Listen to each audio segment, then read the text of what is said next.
Last వీడియోలో చెప్పినా గదా! మా చెల్లి హల్దీ ఫంక్షన్‌కెళ్ళినని.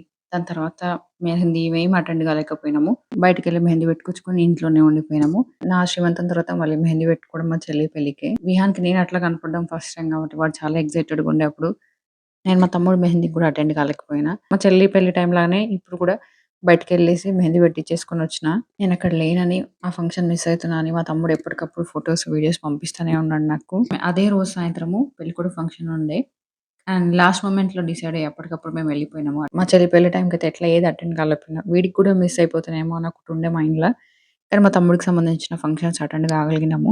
విహాన్‌కి ఏ హెల్త్ ఇష్యూస్ లేకపోయుంటే వాడి తోడు పెళ్ళికొడుకులాగా కూర్చునేటోడు. కానీ ప్రాక్టికల్‌గా అది పాసిబులే కాదు. వాడు అంతసేపు వాడిని అక్కడ కూర్చోబెట్టలేం గదా!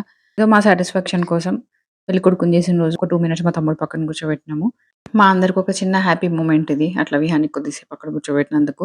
చిన్న చిన్నవే కానీ మా లైఫ్‌లో చాలా స్పెషల్ మూమెంట్స్ ఇవి. మా తమ్ముడి లైఫ్‌లో స్పెషల్ డే. నేను ఆ టైంలో అక్కడున్నా. అది నాకెప్పటికీ మెమరబుల్ గానే ఉండిపోతది. ఇది ఇవాల్టి వీడియో. రేపటి వీడియోలో మళ్ళీ కలుద్దాం. Take care.